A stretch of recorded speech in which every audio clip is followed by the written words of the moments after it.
বুঝছেন তো কথাটা? এরকম মানুষ হওয়া দরকার যারা মনে করবে যে দুনিয়াতে আসছি শুধুমাত্র এরকম যেন একটা গাছের নিচে শুয়েছি, গাছের ছায়া চলে গেছে, আমার চলে যেতে হবে। মুহাম্মদ রাসূলুল্লাহ সাল্লাল্লাহু আলাইহি ওয়াসাল্লাম এরকম তিনি জীবন যাপন করেছেন। একদিন ওমর রাদিয়াল্লাহু আনহু এসে দেখলেন রাসূলুল্লাহ সাল্লাল্লাহু আলাইহি ওয়াসাল্লাম শুয়ে আছে এবং দেখলেন যে পিঠে তার দাগ পড়ে গেছে। পিঠে কেন দাগ পড়ছে জানেন? চাটাই দাগ, রশির দাগ, দুটাই পড়ছে। তখনকার দিনে এত সুন্দর সপ্পর খাট ছিল না রে ভাই। তখন রশি দিয়ে কাপড় দিয়ে এটার উপর শুয়ে থাকতেন, দাগ পড়ে যেত। তখন ওমর রাদিয়াল্লাহু আনহু কেঁদে দিলেন। ওমর কেঁদে দেওয়ার পরে তখন জিজ্ঞাসা করেন, ওমর তুমি কাঁদছো কেন?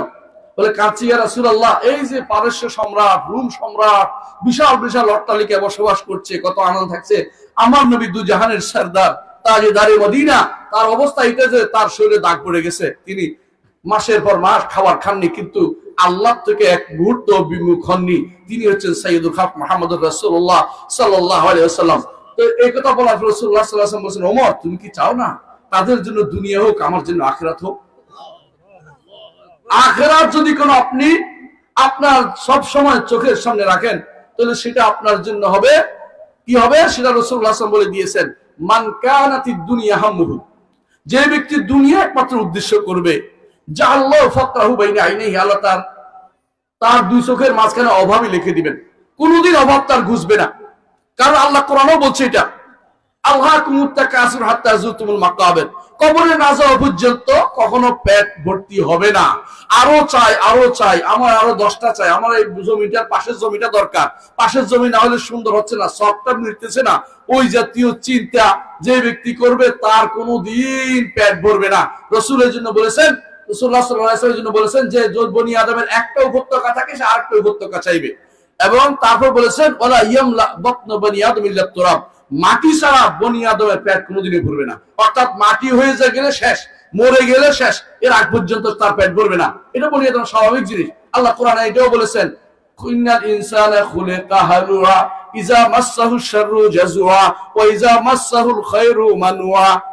আল্লাহ তাআলা বলেন মানুষ এমন একটা হালুর তৈরি করেছে। হালুর অর্থ কি আল্লাহ তাফসীর করে দিয়েছেন, যখন তার কোনো বিপদ আপদ আল্লাহকে ভুলে যায়, উল্টাপাল্টা কথা বলতে আরম্ভ করে, আর যখন তার টাকা পয়সা হয় তখন কিছু না দিয়ে চুপটি মেরে বসে থাকে। আপনার সন্তানের জন্য যত টাকা রেখে যাচ্ছেন, ওই টাকা আপনার খেয়াল করা উচিত এখানে কোনো মানুষের হক রয়েছে কিনা, বুঝতে পারছেন কিনা? অর্থাৎ আপনার বোনের হক আছে কিনা, আপনার ফুফুর হক আছে কিনা, আপনার দাদার হক আছে কিনা, এটা কিন্তু ঠিক করবেন। এটার সন্তানের জন্য রেখে গেলে আপনি গুনাহ কামাবেন, আপনার সন্তান আরামে খাবে। কথা বুঝছেন কিনা? আপনার সন্তান যদি কোনো তাদেরকে ফেরত দিয়ে দেয় তাহলে ভিন্ন কথা, না দিলে আপনি কবরে গেলেও গুনাহ কামাই করবেন। সুতরাং মনে করবেন যে সম্পদ রেখে গেলে হবে না, সম্পদ যে রেখে যাচ্ছি এটা হালাল রেখে যাচ্ছি কিনা, আপনি রেখে যেতে কিন্তু বাধ্য নন। সন্তানের জন্য সম্পদ রেখে যাওয়া বাধ্যতামূলক না। কেন? মুহাম্মদ রাসূলুল্লাহ সাল্লাল্লাহু আলাইহি ওয়াসাল্লাম তার সন্তান ছিল ফাতেমা রাদিয়াল্লাহু আনহা, তিনি তো সম্পদ রেখে যাননি। যুগে যুগে বড় বড় ইমামরা তাদের সম্পদ রেখে যাচ্ছে মানুষ বানিয়ে যেতেন, ইমানদার বানিয়ে যেতেন, ইমানদার বানিয়ে যেতেন। উমর ইবনে আব্দুল আজিজের নাম শুনেছেন আপনারা? উমর ইবনে আব্দুল আজিজ তিনি যখন মারা যান 10টা দিরহাম রেখে যেতে পারেন নাই সন্তানের জন্য। কিন্তু বর্ণনাকারী বলেন, আমি দেখেছি এই উমর ইবনে আব্দুল আজিজের সন্তানরা সকালে 10,000 রিয়াল 10,000 দিরহাম সদকা করত, আর বিকালে 10,000 দিরহাম সদকা করত। এত ধনী হয়ে গেছে। আপনি ধনী করে দিয়ে যেতে পারবেন না, আল্লাহ যাকে ধনী করে দেয় সে ধনী হয়ে যাবে, বুঝছেন কিনা? আর তিনি বলেছেন, হিশাম ইবনে আব্দুল মালিক খলিফা ছিলেন একজন, এমন এমন সম্পদ রেখে গেছেন যে তখনকার দিনে মানুষে বলতো যে এর এত সম্পদ, এরকম এত সম্পদ রেখে গেছেন। কিন্তু বর্ণনাকারী বলেন, আমি তাদেরকে দেখেছি মসজিদের পাশে দাঁড়িয়ে ভিক্ষা করতে, কারণ সব সম্পদ নষ্ট হয়ে গেছে। এই জন্য আপনি সন্তানের জন্য তাকে মানুষ বানিয়ে যান, তাকে দিনদার বানিয়ে যান, তাকে আল্লাহর পথে তৈরি করে, আল্লাহর পথে পথিক তৈরি করে যান, আপনার জন্য আখিরাতের সম্বল হয়ে থাকবে। আর যদি সম্পদ যেখান থেকে সেখান থেকে এনে দিয়ে যান, এই সম্পদ আপনার কোনো কাজে লাগবে না। আপনার সম্পদ শুধু সেটাই কাজে লাগবে যেটা আপনি খেয়েছেন, যেটা আপনি পরিধান করেছেন, আর যেটা আপনি দান করেছেন আল্লাহর রাস্তায়। এই তিনটা ব্যতীত রাসূলুল্লাহ সাল্লাল্লাহু আলাইহি ওয়াসাল্লাম বলেছেন, ইয়াকুলু ইবনে আদম মালি মালি, বনি আদম বলে আমার সম্পদ আমার সম্পদ, ওয়া হাল মিন মালিহি, তার সম্পদ তো শুধু সেটাই, মা আকালা ফা আফনা, খেয়ে হজম করছেন, আও লাবিসা ফা আবলা, অথবা কাপড় পরিধান করে পুরান করে ফেলেছেন, আও তাসাদদাকা ফা আবকা, অথবা সদকা করে সেটাকে বাকি রেখেছেন, অর্থাৎ আখিরাতে আল্লাহর হাতে দিয়ে দিয়েছেন। সদকা করলে কার হাতে যায় বলেন তো? আল্লাহর হাতে। মুহাম্মদুর রাসূলুল্লাহ সাল্লাল্লাহু আলাইহি ওয়াসাল্লাম বলেছেন, ইমাম তিরমিজি বর্ণনা করেন যে তোমরা যখন একটা টাকা দান করো তখন সেটা কিরকম দান হয়, বলছে যে তোমাদের মধ্যে কেউ যেমন একটা আল্লাহর হাতে সরাসরি দান করা হয়, এবং আল্লাহ তাআলা সেটা কিভাবে বাড়িয়ে তোলেন সেটাও বলেছেন, যেন তোমাদের কেউ একটা উটের বাচ্চা নিয়ে বড় করতে করতে তার বাচ্চা কাচ্চা হতে হতে হতে হতে পুরো উপত্যকা হয়ে যায়। আল্লাহ তাআলা এখন দান করে গেছে, এটা কিন্তু কিয়ামত পর্যন্ত বাড়তে থাকবে। আল্লাহু আকবার। এবার তো আপনি যখনই দিবেন নিয়ত করবেন বাবার জন্য। এই সওয়াব পৌঁছানোর বিষয় মূল জিনিস হচ্ছে এটা, যে আপনি যা দিবেন চিন্তা করবেন যে এটা অবশ্যই আমার জন্য, আমার বাবার জন্য আল্লাহ যেন কবুল করে, সেটা করবেন। এই নিয়ত করে দিলে এটা কিন্তু সওয়াবে কাজে লেগে যাবে। কিন্তু কিছু জিনিস কিন্তু আপনি নিয়ত করে দিলে হবে না, ওসিলা দিয়ে দোয়া করতে হবে। এই জন্য আমি আরেকটা পড়ছিলাম, বুঝাইতে পারছি কিনা বুঝাই দিই একটু। যে সমস্ত জিনিস খেয়াল করবেন, যে সমস্ত সম্পদ আছে, টাকা পয়সাওয়ালা জিনিসগুলো, বুঝলেন, যে সমস্ত জিনিস টাকা পয়সা, এগুলো দান করলে অন্যের পক্ষ থেকে দান করা যায়। যে সমস্ত ইবাদত টাকা পয়সা দিয়ে করে, যেমন কি হজ, যেমন কি সদকা, যেমন কি উমরা, যেমন কি দান, যেমন কি মসজিদ নির্মাণ, মাদ্রাসা নির্মাণ, টাকা পয়সা দিয়ে যে সমস্ত ইবাদত করা যায়, সরাসরি আরেকজনের নামে করতে পারবেন আপনি, যে এটা আমার বাপের নামে দিলাম, বুঝছেন কিনা, এবং আমার দাদার নামে দিলাম, দাদার জন্য দিলাম। কিন্তু যে সমস্ত জিনিস, আবার বলছি খেয়াল করেন, যে সমস্ত জিনিস আপনি শুধুমাত্র নিজের শরীর দিয়ে করছেন, যেমন সালাত পড়ছেন, বাপের জন্য সালাত করতে পারবেন না, বুঝছেন কিনা, বাপের জন্য সালাত নাই। আপনি কোরআন তেলাওয়াত করছেন, বাপের জন্য তো কি করতে হবে, সালাত পড়ে ওসিলা দিয়ে আল্লাহর কাছে দোয়া করবেন।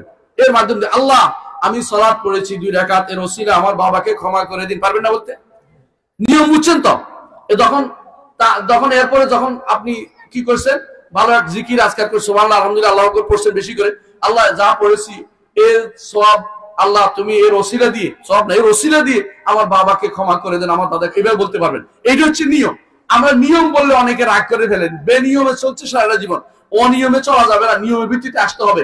আল্লাহ তাআলা কোরআনে এবং হাদিসে আমাদেরকে যে পদ্ধতি শিখিয়ে দিয়েছেন, আল্লাহ রাসূল যেটা শিখিয়ে দিয়েছেন, বাইরে যাওয়া যাবে না।